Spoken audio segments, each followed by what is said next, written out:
Saya kan menyerang opini dia. Yap. Dia beropini bahwa dia tidak melakukan gratifikasi, ya kan? Saya bilang enggak di situ. Nah, dia sama sekali tidak menjawab substansi itu.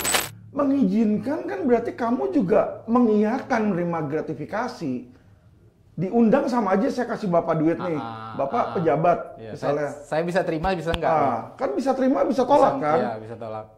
Nah, dia mengundang kan sama aja saya mau memberikan. Iya. Kenapa kamu terima? Iya. Masalah di situ. Nah, kalau dia bilang, oh ini kan pribadi saya, kata dia kan. Nggak bisa. Pribadi kamu melekat karena saat itu kamu sebagai pejabat. Pak, dia bilang, oh Alvin Lim adalah narapidana. Itu aja dia Iya, benar. Narapidana itu orang yang sedang menjalankan hukuman.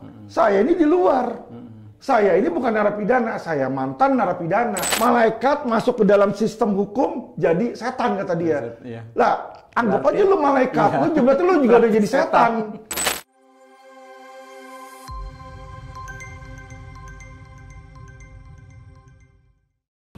Kali ini kita akan membahas terkait dengan pernyataan Mahfud MD yang menyatakan tidak terlibat gratifikasi ketika advokat Alvin Lim menyebut bahwa apa yang dilakukan oleh Mahfud MD sebenarnya sama saja, yaitu gratifikasi. Dan bersama kita saat ini sudah hadir pengacara Alvin Lim. Gimana Pak kabarnya Pak? Halo Pak, baik-baik aja Pak. Baik Pak ya.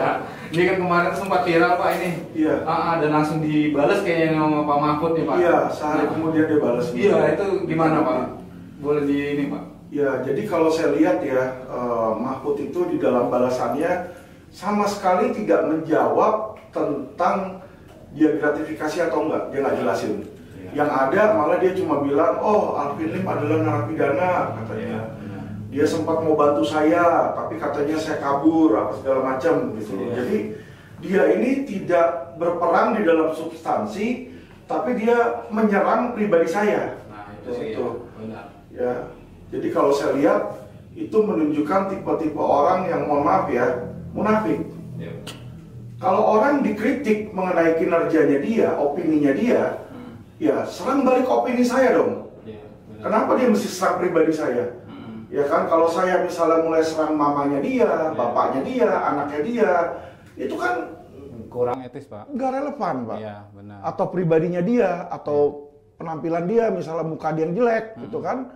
Kan nggak bagus, nggak etis Pak. Iya, benar. Ya kan, saya kan menyerang opini dia.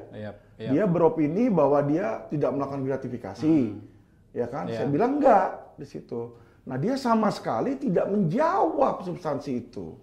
Pak, tapi kan di media juga dia nyebut bahwa pada saat dia menggunakan jet pribadinya Pak Jusuf Kalla itu kan dia diundang Pak, walaupun saat itu dia sebagai pejabat ketua MK kan. Nah, sebenarnya ketika mereka mengatakan bahwa itu bukanlah bagian dari gratifikasi, sebenarnya seperti apa Pak kalau Pak Alvin ngelihatnya? Ya kalau dia ngomong begitu semua orang kan ngomong yang sama, semua juga diundang. Iya. Sekarang kalau saya punya jet pribadi, ada polisi, ada jaksa atau siapa mau minjem kan, pasti saya izinin, saya undang. Kalau saya nggak izinin mana bisa dia naik pesawatnya, itu nomor satu. Ya kan, tapi mengizinkan kan berarti kamu juga mengiyakan menerima gratifikasi. Diundang sama aja saya kasih Bapak duit nih, Bapak pejabat misalnya. Saya bisa terima, bisa enggak? Kan bisa terima, bisa tolak kan? Iya, bisa tolak. Nah, dia mengundang kan sama aja saya mau memberikan. Kenapa kamu terima? Masalah di situ. Nah, kalau dia bilang, oh ini kan pribadi saya, kata dia kan. Nggak bisa. Pribadi kamu melekat karena saat itu kamu sebagai pejabat. Dia pejabat publik. Ketua. Sekarang kalau misalnya saya bilang saya presiden, saya terima uang 2 miliar dari teman. Dia bilang, ini bukan sebagai presiden nih.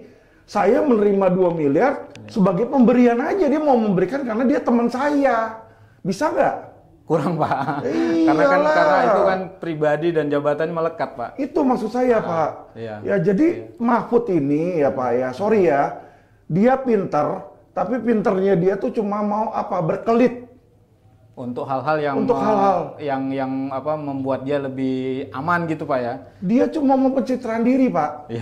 Jadi dia ini kalau kita lihat dari kapan ke kapan selalu membela di mana dia tuh berlindung. Jadi kalau sekarang ini dia bernaung di bawah Megawati, di bawah PDIP, ya kan, dia jilat tuh pantatnya Megawati di situ.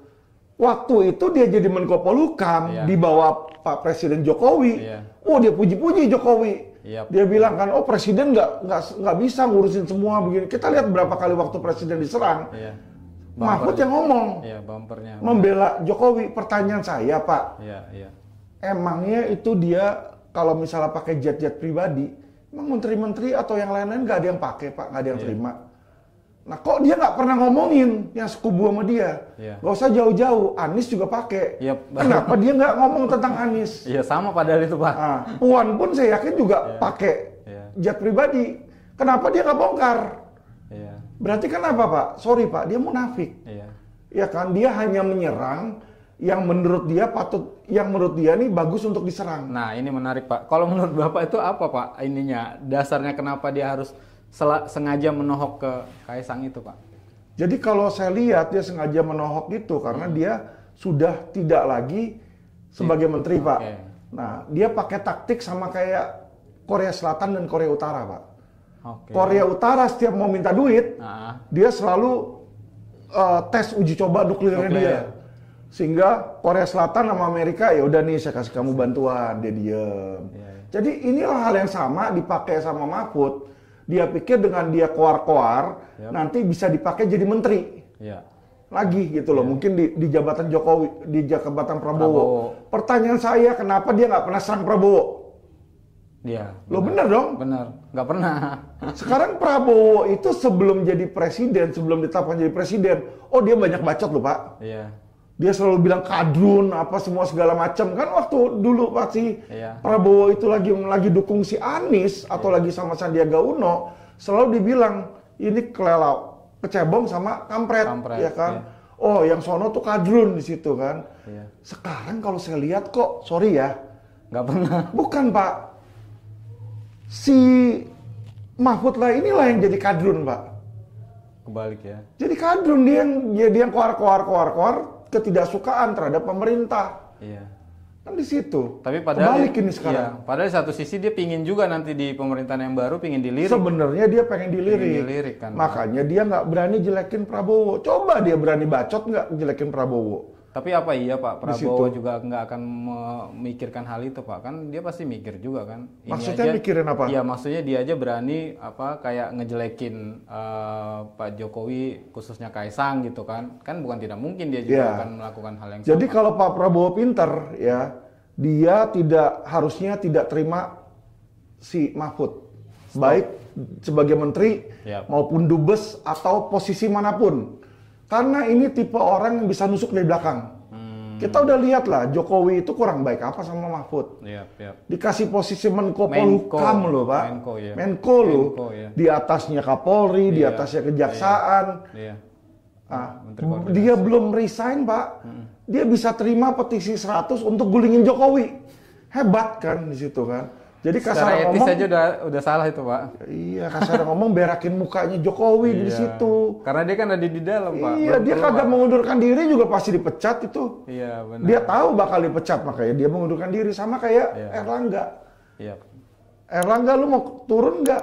Akhirnya dia turun sendiri. Turun Emangnya dia sendiri. turun kemauan dia kagak. Enggak, Kita iya. bisa lihat dari rautnya, kita bisa lihat iya, dari benar, Pak. Yusuf Hamka. Iya. Itu ada tekanan, gitu loh. Itu Pak yang saya lihat. Iya, siap Pak. Nah kalau misalnya menurut Pak Alvin ini kan sebenarnya itu kan menjadi cerminan dari seorang tokoh publik kan Pak. Jadi apa yang dia lakukan di publik gitu kan. Dan kalau Pak Alvin bilang bahwa Mahfud ini semacam pengkhianat kan kalau Pak Alvin bilang gitu kan. Nah harusnya kan itu jadi introspeksi yang besar juga kan harusnya. Apalagi ketika di podcast itu dia tidak menjelaskan secara konteks sebenarnya kan. Apa yang dimaksud gratifikasi, kenapa dia harus menolak gratifikasi itu gitu Pak. Hal yang sepele Pak. Mahfud itu kan profesor. Ya. Profesor hukum, ketua MK. Tahu hukum nggak? Harusnya tahu Pak. Dia tahu hukum. Semua buku hukum apa semua dia tahu. Ya. Kalau memang menurut dia Kaisang itu melakukan gratifikasi, menerima suap, apa yang harusnya dilakukan? Lapor polisi, lapor KPK. Bukan keluar-keluar di media. Ya. Lu ini orang jabatan tinggi loh, apa nggak ngerti hukum tahu? Kenapa nggak lapor KPK? Berikan bukti, bawa alat bukti awal, Buat laporan polisi, buat laporan KPK tentang dugaan gratifikasi, selesai. Kenapa mesti keluar-keluar? Tapi dia nggak bikin laporan polisi. Karena dia cuma mau membuat gaduh, memecah belah bangsa ini, dan membodohi masyarakat. Itu yang saya lihat. Dengan cara gimana? Ya kan dia tahu kalau dia jelek-jelekin pemerintah, podcast dia viral, Pak. Ya kan dia Mahfud punya podcast yang namanya Terus Terang, Pak. Oh itu, ada sekarang. Nah, itu podcastnya dia Terus Terang Mahfud MD, ya kan. Kalau menurut saya namanya harusnya ganti, Bang. Apa itu? Terus bohong, terus nyinyir itu. Isinya kebohongan dan nyinyiran kalau saya lihat. Nggak ada menerangkan masyarakat tuh nggak ada bikin terang tuh nggak ada. Yang ada orang melihat begitu jadi antipati sama pemerintah yang diharapkan dan memuji dia. Yang dia dapat itu seperti itu. Itulah makanya saya bilang itu orang munafik. Ya, dia udah menerima gaji loh. Dari Jokowi dia jadi Menko Polhukam dia sudah terima banyak benefit loh, Pak. Ya kan? Pasti. Sekarang dengan dia nggak punya apa-apa jabatan sama sekali kayak begini, ya kan? Hati dia pasti udah kembang kempis itu. Ya kan? Benar. Itu yang saya lihat, Pak. Iya, kalau kita ngelihatnya bahwa itu sebuah langkah yang salah kan seharusnya, Pak. Oh, salah banget, Pak. Salah banget ya. Iya. Apalagi, maaf, kita agak ngelompat dikit, Pak. Tadi ketika nyerang pribadi itu, Pak. Nah, kalau saya pribadi, kalau diserang kayak gitu kan pasti kita jadi langsung nggak enak. Kalau Pak Alvin gimana, Pak? Itulah menunjukkan bahwa si Mahfud ini ya, yang mengaku dirinya profesor, kalau menurut saya malah ternyata orang bodoh. Kelihatan. Kenapa bodoh? Ya kan? Nggak usah dia bilang sama masyarakat, ya kan, tentang masa lalu saya, masyarakat udah tahu itu. Bisa googling, Pak. Google, Detik, Kompas, Tempo itu udah ada. Itu satu, Pak. Kedua, dia bilang, oh Alvin Lim adalah narapidana. Itu aja dia tolol. Iya, benar. Narapidana itu orang yang sedang menjalankan hukuman. Saya ini di luar. Saya ini bukan narapidana, saya mantan narapidana. Karena nggak mungkin narapidana di luar. Nah, itu dia. Terus dia cerita tentang masa lalu saya di situ kan. Bagaimana katanya dia mau membela saya. Dia tuh tidak pernah membela masyarakat manapun, saya kasih tahu, Pak. Itu ada videonya, ada videonya ketika dia ketemu korban Indosuria. Pernah, Pak? Ada di istana. Jadi korban Indosuria itu datang ketemu sama dia. Baru ngomong bentar begitu dia bilang dia korban Indosuria, langsung diambil telepon, ngangkat telepon orang, terus dia kabur. Dia itu tidak berani, Pak, sama mafia-mafia hukum nggak berani. Karena dia tahu mafia-mafia hukum itu di backup sama oknum jenderal polisi, oknum jenderal kejaksaan. Dia udah kabur. Dan ada ratusan, Pak, surat masyarakat minta audiensi, satu pun nggak pernah diladenin sama dia. Yang dia ladenin apa seolah-olah, wah khotbah, dikasih jet pribadi baru berangkat ke Makassar. Baru berangkat ke Makassar. Apakah, Pak, orang suci itu dinilai berdasarkan dia naik apa? Kalau naik pesawat suci, kalau naik beca berarti berdosa. Ada nggak? Enggak, Pak. Nggak ada. Tuhan Yesus saja yang saya puji, yang saya puja. Nggak naik kuda tuh kemana-mana. Dia raja dari segala raja. Ya kan, nabi-nabi muslim pun juga saya lihat kan, mana ada yang naik kereta emas, kagak ada. Dia itu humble, sederhana ya. Itu yang harusnya ditunjukkan oleh pemimpin agama. Beda ini bukan pemimpin agama. Pemimpin agama itu, Pak, satu, Pak, tidak suka diberikan kekuasaan. Saya kasih tahu. Itu ya. Karena kekuasaan itu adalah akar dari kejahatan.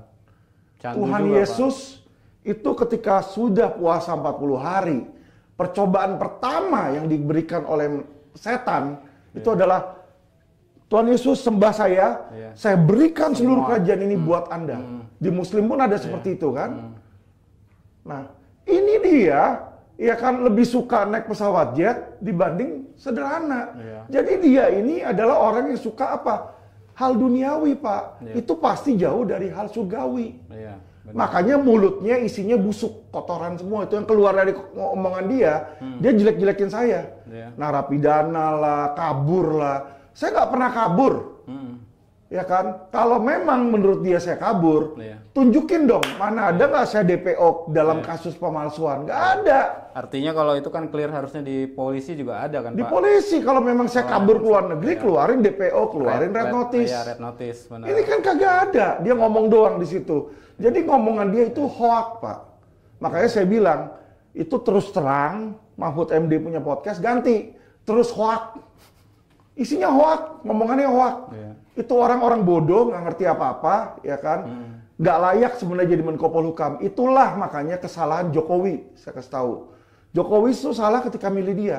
Makanya penegakan hukum selama 10 tahun bobrok. Pemimpinnya aja bobrok kayak dia kok. Gimana mau bagus, Pak? Benar, Pak. Iya, masyarakat nggak ada yang dibantu, akhirnya mafia jadi makin banyak di situ. Dia cuma bilang ada mafia kiri, ada mafia kanan. Ya iya, lu biarin. Kalau dia memang mampu, harusnya dia tahu kan. Selama dia Menko Polhukam dia sering bilang loh, Pak. Banyak itu mafia di MA, banyak di mana. Kok lu nggak bikin tindakan apa-apa? Pertanyaan saya. Apa yang dilakukan untuk memperbaiki itu, Pak? Apa solusi yang diberikan? Nol besar, Pak. Benar, Pak. Iya, nah jadi kalau misalnya kita pesan nih Pak, kalau buat pejabat sebenarnya kalau menurut Pak Alvin tuh seperti apa Pak? Supaya yang kayak gini tuh nggak terjadi lagi gitu. Pejabat itu harusnya dipilih Pak. Nomor satu itu berdasarkan karakternya dia dulu. Karakternya. Kalau orangnya udah nggak jujur, ya tukang bohong kayak si Mahfud, itu harusnya jadi pilih. Di situ, ya kan? Saya aja Pak, saya jujur. Saya pernah nyuap. Dia kan bilang dia dirinya bersih, Pak. Saya sih nggak percaya, Pak. Selama dia jadi anggota DPR, selama dia jadi ketua MK, nggak pernah terima suap dan gratifikasi. Nggak percaya saya, Pak. Opini saya pribadi nggak percaya. Kalau saya tanya sama 100 orang pun nggak ada yang percaya. Karena dia sendiri yang ngomong. Malaikat masuk ke dalam sistem hukum, jadi setan, kata dia. Lah, anggap aja lu malaikat, berarti lu juga udah jadi setan. Lah iya dong, kan dia juga masuk di dalam sistem hukum. Apa dia malaikat sendiri di situ? Orang yang suci. Kalau dia orang yang suci, Pak, dia nggak perlu berebutan kuasa dan dia nggak perlu jilat pantatnya Megawati, Pak. Itu. Benar. Ngapain dia jilat PDIP? Ya kan lucu kalau kayak begitu. Jadi agak kontradiktif juga buat buat dirinya sendiri. Jadi nomor satu itu karakter, Pak. Baru nomor 2 kemampuan. Yang ada sekarang ini di zaman Jokowi ini adalah kabinet itu dipilih berdasarkan balas budi. Jadi PDIP masukin dapat sekian. Makanya tuh banyak sekali tuh kita lihat menteri-menteri dari PDIP dan yang loyal ke PDIP. Karena Megawati juga udah ngomong ketika lagi rapat. Jadi yang paling banyak siapa? Harusnya PDIP dong, kan dia bilang gitu kan. Ada Jokowi di situ, senyum-senyum mereka kan. Itulah. Kabinet itu disusun berdasarkan bargaining, jual beli, itu udah transaksi Pak. Itu pun sorry ya sebenarnya sudah apa? Sudah suap. Benar nggak? Iya, masuk kategori suap dong. Gua pilih lu, nanti lu jadi ini, lu bayarnya jadiin menteri gua, kader gua jadiin menteri ya. Berarti kan itu sudah ada jual beli, bukan terima duit tapi terima jabatan. Itu pun udah suap Pak. Jadi mohon maaf Pak, ya Megawati sekalipun sama Jokowi itu sudah penerima dan pemberi suap. Saya kasih tahu aja. Harusnya bisa kasarnya udah di situ. Tapi siapa yang berani ngomong? Kalau kita mau lurus-lurusan, kita mau jujur-jujuran, ya termasuk Mahfud juga pemberi suap dan penerima suap. Penerima Pak. Penerima, dia disuruh jadi Menko Polhukam kan di situ kan. Ya, jadi saya melihat di situ Pak, ya kan. Kalau mereka ngomong diri mereka suci, ya udah pada bejat Pak. Dan Pak Alvin juga di beberapa kesempatan kan selalu bilang ya, saya ini pernah menyuap orang, kan itu sebenarnya jarang ada orang yang berani sejujur itu Pak gitu. Saya jujur, saya udah kasih tahu biar masyarakat tahu memang saya nggak suci. Ya kan. Tapi Mahfud adalah ngomong yang dirinya suci, tidak berdosa. Nah, justru kita nggak percaya Pak. Justru itu. Nggak pernah ada satu orang pun yang nggak pernah berbohong, nggak pernah mencuri, nggak pernah melakukan dosa. Itu bullshit Pak. Kita manusia ketika dilahirkan nangis di situ udah pasti pernah melakukan dosa. Benar, tendensinya dosa. Kecuali Tuhan. Iya, dia kelihatannya aja kan mau pencitraan. Saya bersih di sini kan. Saya pertama kali yang minta lapor ke KPK kok kalau ada gratifikasi. Yang lu mau laporin lu lapor. Di belakang situ yang orang nggak tahu lu nggak mau lapor, siapa yang tahu? Kan di situ. Jadi lucu lah Pak, kalau ada orang yang ngomong dirinya sendiri suci itu, justru saya bertanda tanya sekali di situ. Ya, dan berarti lu nggak jujur. Benar. Kalau lu berani jujur menyatakan, iya saya ada kesalahan ini. Nah, orang malah lebih senang Pak. Respect. Lebih Benar, respect. Pak. Iya. Iya benar Pak. Pak kalau misalnya dengan kasus ini, dengan ya inilah polemik ini, kalau menurut Pak Alvin sebenarnya Pak Mahfud ini karirnya akan berhenti di sini kah atau? Kalau menurut saya melihat apa yang udah ada di sini Pak, Ya. itu akan sangat sulit. Sulit ya. Untuk dia naik itu akan sangat sulit ya, karena orang-orang masyarakat jadi tahu. Dan kalau Pak Prabowo pintar, Yap. Pak Prabowo juga tidak akan memakai dia gitu loh. Iya, iya. Ya, mungkin yang bisa dilakukan oleh Megawati sebagai PDIP karena dia simpatisan PDIP kan, Iya. naikin dia jadi petinggi partai atau DPR atau di mana, saya nggak tahu di situ ya. Iya. Cuma dimanapun dia memimpin, kalau orang seperti ini Pak, Iya. tidak membawa efek baik dan efek yang bagus untuk pemerintah Indonesia Pak, untuk negara Indonesia nggak ada. Pak ini kan banyak juga yang bertanya Pak Alvin, apa yang Pak Alvin lakukan ini kan terkait dengan yang kemarin yang viral itu, terkesan bahwa seakan-akan Pak Alvin ini seperti mungkin dibayar atau menjadi buzzer misalnya dari Jokowi atau apa, karena itu kan secara tidak langsung kan akan menguntungkan Pak Jokowi sebenarnya gitu. Nah Pak Alvin mungkin boleh cerita nggak di sini sebenarnya itu gimana sebuah kesadaran itu dari Pak Alvin itu bisa muncul sampai akhirnya menyatakan itu?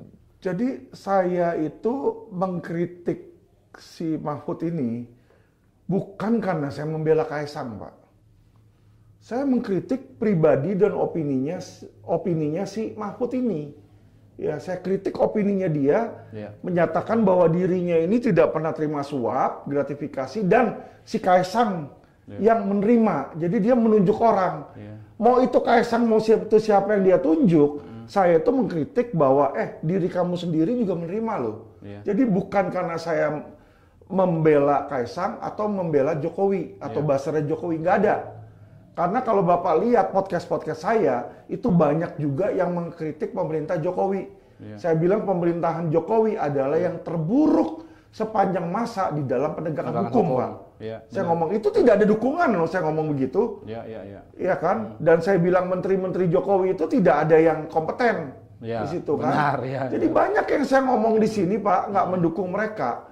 Tetapi saya bukannya mendukung Jokowi dengan mengkritik si Mahfud di situ, karena memang Mahfud sendiri pun nggak benar dan dia mau nunjukin ke masyarakat bahwa dirinya suci, partainya bagus, partainya partai putih, ya kan. Nah, sedangkan Jokowi dan pemerintah itu yang busuk, ya kan. Partai lain yang busuk, seolah-olah tuh dari ini tuh dia mau menciptakan ke situ, biar masyarakat itu memuji dia dan memuji PDIP. Itu yang saya bilang itu salah. Karena kenapa? Kita lihat Pak, sejak perpecahan antara PDIP dengan pemerintah, ya kan, yang paling banyak bacot itu cuma si Mahfud sama Hasto, Pak. Hasto juga banyak bacot di situ kan. Berarti kan ini berdua ada apa? Dua-duanya sama-sama PDIP. Nah ini saya mau nanya Pak, menurut Pak Alvin ini by design atau seperti apa Pak? Politik itu ya tusuk menusuk Pak. Kalau mereka belum siap untuk jadi politik, ya jangan masuk politik. Kita udah tahu lah. Makanya namanya politikus. Ya kan, poli itu banyak Pak. Tikus itu yang di sampah-sampah tuh Pak. Ya kan, suka gigit-gigit gitu kan, rusak kan. Ya itulah politikus, banyak tikus di situ. Kalau kamu nggak siap masuk ke dalam yang kotor, ke got atau kemana, ya jangan jadi tikus. Karena dunianya pun udah dunia saling tusuk-tusukan itu. Mana ada nggak saling tusuk-tusukan? Itu Golkar aja ditendang begitu aja, begitu Erlangga aja. kan? Iya benar. Bagaimana? Antara turun atau diproses hukum? Udah saling serang-serangan. MK bisa meloloskan Gibran 20 tahun lah. Jadi sesuatu yang menurut kita itu teorinya ada, realitasnya beda Pak. Beda ya. Itu dibikin begitu sama politikus. Itu yang mereka itulah yang menghancurkan negara Indonesia ini. Jadi seakan-akan nggak ada aturan Pak ya, padahal sebenarnya kan ada ya. Oke Pak, terakhir mungkin ini suara-suara masyarakat seperti Pak Alvin ini kan memang sangat diperlukan gitu Pak. Tapi kan tidak semua masyarakat itu punya keberanian lah seperti Pak Alvin gitu. Nah, ada saran nggak Pak Alvin kalau buat misalnya ketika melihat sebuah ketidakbenaran, ketidakberesan, harusnya seperti apa masyarakat ini Pak bersikap? Harusnya berani dan lapor, Pak. Jadi kalau ada melakukan sesuatu tidak benaran, lapor ke penegak hukum dan viralkan, Pak. Viral ya Pak ya? Harus diviralkan itu, yang seperti itu. Jangan diam-diam aja kalau dia ngelihat misalnya anggota DPR nyuap gitu kan, teriak langsung. Atau anggota DPR lain yang melihat gitu, nggak apa-apa walaupun itu temannya sendiri, teriak, tunjukkan bukti, bikin jadi terang di situ. Iya, benar. Kalau tidak ada seperti itu, Pak, makanya semua itu akan makin rusak. Kita lihatlah Indonesia, Pak. Orang melihat, kalau dilihat dari gedung-gedungnya, tinggi, Pak. Tapi kalau saya lihat sekarang ini, Indonesia lagi sakit, Pak. Sakit. Bapak ke Tanah Abang lihat tuh sepi banget, Pak. Benar. Bapak ke Mangga Dua lihat itu sepi, Pak. Ya kan, orang-orang miskin pengangguran banyak, tapi kenapa mereka diam dan nggak revolusi? Karena mereka disuap dengan bansos. Orang yang pada demo, ya kan, saya lihat sendiri demo dikasih duit sama polisi, nanti dikasih duit sama ada oknum, ya kan, dikasih roti, dikasih makanan, disuruh pulang, dikasih ongkos. Disitulah makanya mereka jadi malas untuk demo lagi, tiap kali demo disogok, diem. Di situ itu yang saya lihat, Pak. Jadi suap ini sudah ada dari pimpinan tertinggi, politikus-politikus, menteri semua segala macam, polisi, jaksa, hakim, pengacara, termasuk sekarang ke mahasiswa udah mulai disuap dan rakyat. Sehingga disinilah, ya kan, rakyat kita disuap 50.000, 100.000 untuk jadiin presiden yang bukan orang yang jujur. Akhirnya dari pimpinan tertinggi sampai di bawah hancur semua, Pak. Tapi kan yang milih rakyat juga itu, Pak. Betul, yang milih rakyat. Itu dia. Tapi karena sistemnya itu, rakyat tidak punya pilihan lain, Pak, daripada apa yang sudah dicanangkan oleh partai. Jadi sistemnya sudah dibikin, ya, apapun yang lu pilih, yang untung partai. Karena independen susah naik, Pak. Satu. Terus kalau dari partai, ya partai udah tahu sendiri mau naik itu harus beli. Dan kita ngomong itu dari Prabowo yang ngomong loh. Prabowo sendiri bilang, kalau ada yang datang ke saya, hal pertama yang saya tanya, lu punya duit nggak? Dia ngomong gitu. Secara umum dia ngomong seperti itu. Berarti, mohon maaf, Presiden sendiri pun mengakui bahwa uang itulah yang berkuasa menjadi pemimpin dan pejabat di Indonesia. Kalau pemimpin dan pejabat itu sudah dilakukan berdasarkan transaksi, yang dipilih masyarakat kayak kemarin ada 3. Tiga-tiganya itu calon dari partai. Dan tiga-tiganya itu bukan pemimpin yang menurut saya ideal, mohon maaf. Ya, saya nggak bilang mereka jelek, saya nggak menjelekkan mereka, tapi tiga-tiganya itu menurut saya bukan pemimpin yang ideal yang bisa membawa Indonesia ini di dalam kemajuan, Pak.